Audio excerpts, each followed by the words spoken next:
Hello दोस्तों, आज हम प्रश्नावली 11.2 लगाएंगे।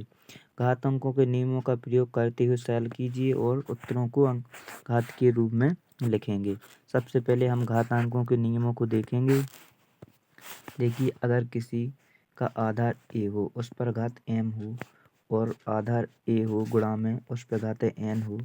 जब आधार सेम होते हैं तो गुणा में घातें जुड़ती हैं, तो आप उसमें m प्लस n कर देंगे।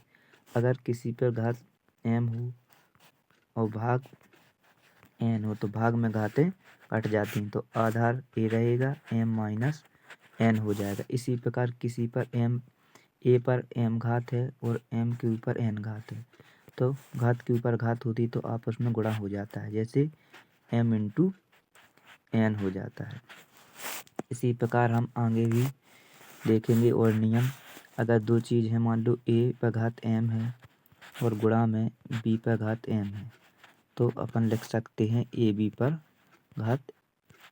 घात m हो जाएगी। क्या हो जाएगी? ए बी पर घात m हो जाएगी। ये नियम होते हैं। इसी नियम के आधार पर हम आगे के क्वेश्चनों को हल करेंगे। तो अपन ने पढ़ रखा है कि गुणा में घातें जुड़ती हैं, तो अब अपन देखेंगे कि 3 पर घात 2 है और 3 पर घात 4 है और 3 पर घात 8 है। आपस में गुणा में है तो गुणा में घातें जुड़ जाएंगी, तो आपस में जोड़ेंगे तो 3 की घात कितनी आ जाएगी? 14 आ जाएगी। इसी प्रकार क्वेश्चन नंबर दूसरे को हल करेंगे। यहाँ देखेंगे कि 6 पर घात 15 है और भाग में है, तो इसमें भाग में घातें घट जाती हैं, तो 15 में से 10 घटा देंगे तो 6 पर घात कितनी आ जाएगी? 6 पर घात आ जाएगी 5। यही आंसर हो जाएगा अपना। इसी प्रकार अपन क्वेश्चन नंबर तीसरा भी हल करेंगे।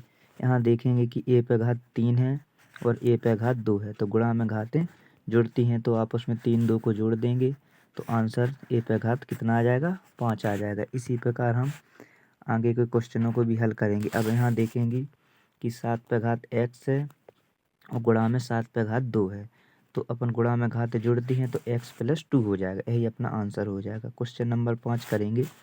यहाँ देखेंगे कि 5 पर घात 2 है और 2 के घात के ऊपर घात 3 है, तो अपन ने पढ़ रखा है नियम कि घात के ऊपर घात होती तो आपस में गुणा हो जाता है। फिर 5 पे घात 3 है, तो इसमें 2 का 3 में गुणा करेंगे तो 5 पे घात 6 आ जाएगा और 5 पे घात 3 है, तो भाग में घातें घटती हैं, तो 6 में से 3 घटेंगी तो कितनी आ जाएगी? 5 पे घात 3 हो जाएगी। यही अपना आंसर हो जाएगा। इसी प्रकार हम आगे के क्वेश्चनों को भी हल करेंगे। यहाँ देखेंगे कि 2 पे घात 5 है और गुणा में 5 पे घात भी 5 है।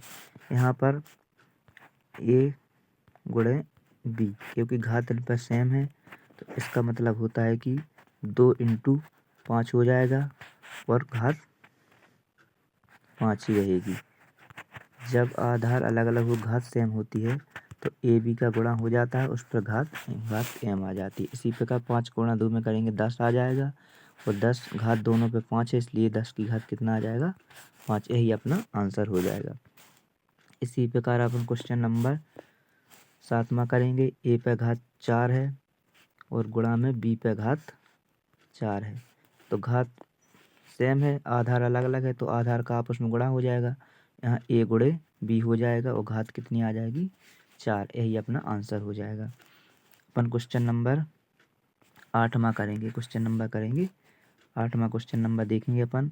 यहाँ पर 3 पे घात 4 है और 4 पे घात 3 है, तो इनको गुणा में घातें गुणा के ऊपर घात होती तो आपस में गुणा हो जाता है, तो 3 का गुणा 4 में कर देंगे।